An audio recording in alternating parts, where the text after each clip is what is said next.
Hello Virgo, Sun, Moon, Rising, and Venus signs. Kamusta kayo? Sana po nasa mabuti kayong kalagayan. Welcome back po sa Star Tarot. At kung bago kayo rito, welcome din po kayo. Please subscribe, like, share my videos, and leave me a comment po kung naka-resonate kayo. Thank you. So first message po ninyo is strength. Ayan. So, maaari na kailangan ninyo ngayong i-activate yung inyong inner strength, no?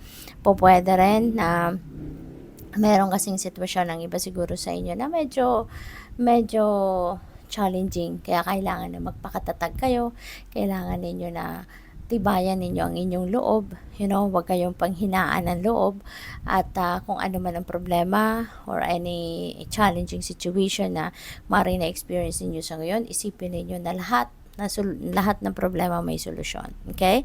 Huwag kayong papatalo sa problema. There's always a silver lining to every difficult situation. No? Yun ang hanapin ninyo sa inyong sitwasyon, at yun ang gawin ninyong inspirasyon or motivation, no? Sa pagharap dito sa hamon ng buhay. Okay?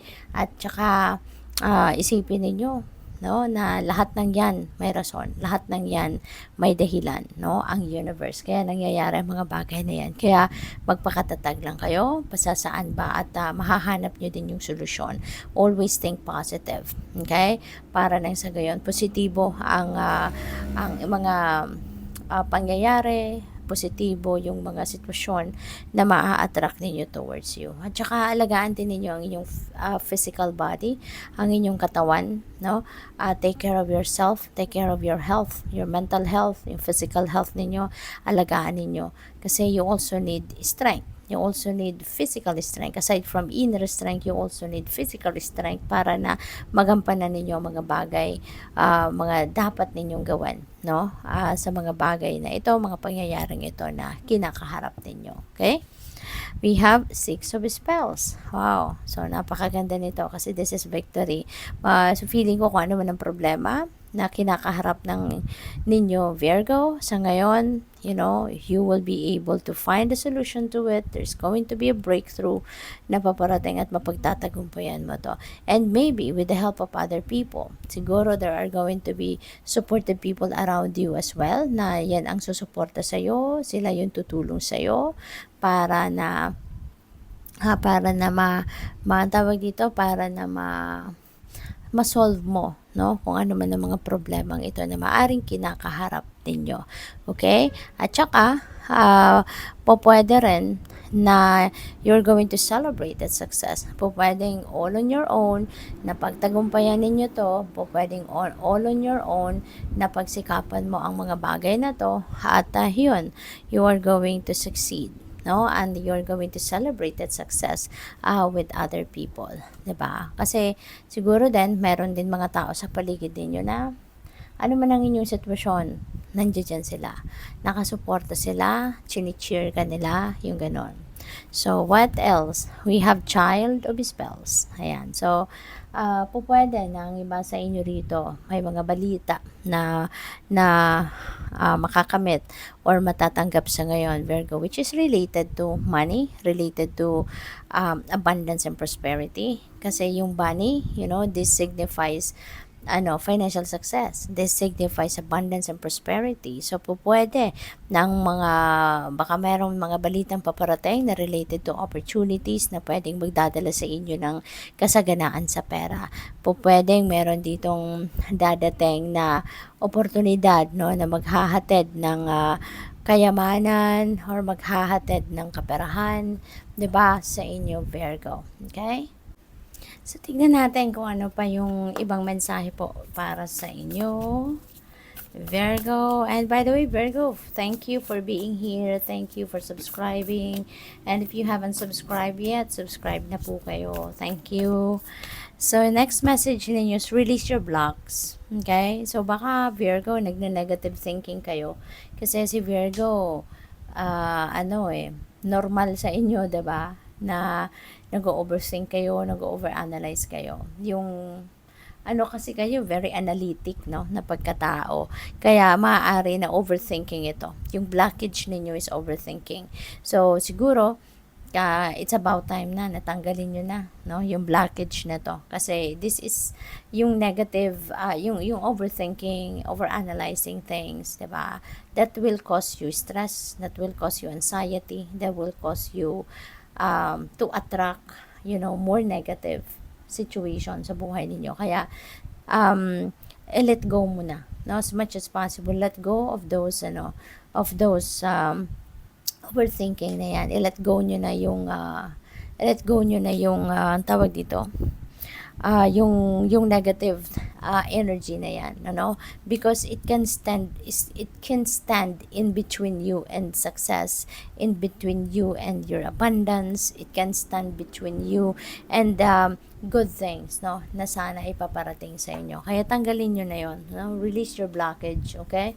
So what else? We have reveal what needs to be seen. Wag nyo nang isikreto, 'di ba? May mga bagay or sitwasyon, impormasyon, or kailangan din na maging aware po kayo na kung ano lang yung kailangan, no? Kung ano lang yung kailangang malaman ng ibang tao, ng kausap ninyo, or kung ano lang yung dapat na ipaalam mo sa kanila, yun lang ang sabihin ninyo. Wala nang extra, no?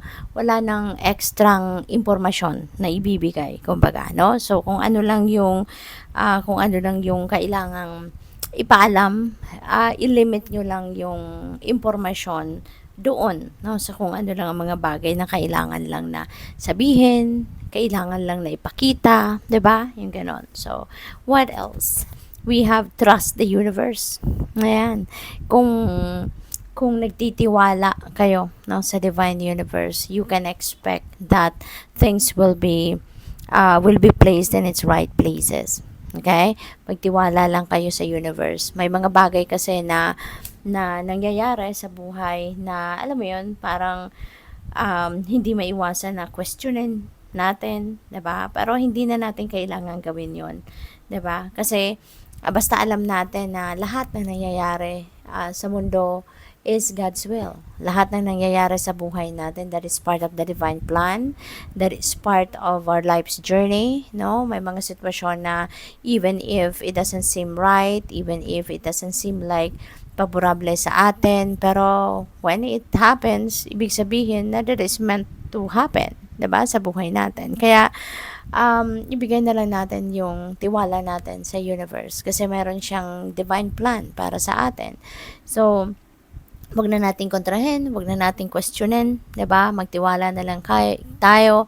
Let's surrender everything. Kasi when we are surrendering to God, when we are surrendering to the natural ebb and flow of life, mapapansin ninyo, no? Na things are flowing smoothly, 'di ba? Kung may mga problema tayo, lumilipas din ang araw, lumilipas ang mga oras na kahit may problema pero magaan pa rin ang pakiramdam natin. Kasi nandiyan siya, nasa tabi natin, tinutulungan tayong bitbitin ang problema natin at tinutulungan tayo na mahanap natin ang solusyon. 'Di ba? Kaya it's really better to surrender everything, 'di ba? So, what else? Tignan natin kung ano pa ang mga kaganapan kay Virgo. Bigat nitong deck na to. Ang laki kasi oh. Pasensya na. Mabagal ako mag-shuffle. Ayan. So, we have Sea Otter. Ayan. Happiness. Wow. Napakaganda. No? Na magiging masaya kayo. Be the master of playful living. Release expectations and enjoy every day. Ayan. So, when you are surrendering, when you are trusting the divine, diba? Makakaasa ka na mas mai-enjoy mo yung buhay, mas mai-enjoy mo yung bawat minuto na binibigay ng universe. Let worry go and instead choose love. Surrender to the waves. Your good destiny of love is sure. Ayan, magiging masayang-masaya ka. No? So, iba talaga kapag inaalay natin ang lahat sa universe, inaasa na lang natin at tutulungan niya tayo, gagawin din natin ang parte natin. Let's co-create a reality with the divine, 'di ba? At wag na nating kontrahin. Wag na nating questionin. Wag na nating hanapan ng rason, 'di ba? Let's just surrender, let go and let God. Okay? At mas makakaasa ka na mas magiging magaan ang pakiramdam mo, makakaasa ka na mas magiging mabilis mong mahanap ang solusyon sa mga problema. Yung gano'n, magiging stress-free kayo or less stress, 'di ba?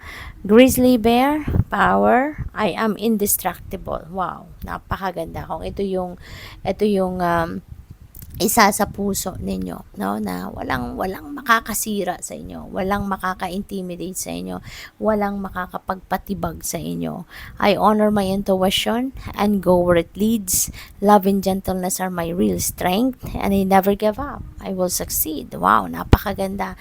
You know what, kung ito yung aanuhin mo, ito yung isa sa puso mo na hindi ka susuko sa kahit anumang bagay, hindi ka susuko sa kahit anumang problema, magtatagumpay ka talaga, no? Magtatagumpay ka, lalo-lalo na kung nakikinig ka talaga sa iyong intuition, nakikinig ka sa divine guidance, sa gabay sa iyo ng divine universe, you can expect, no, that things are going to fall into its right places. Okay? Good luck sa iyo. Thank you for watching. Love and light. Namaste.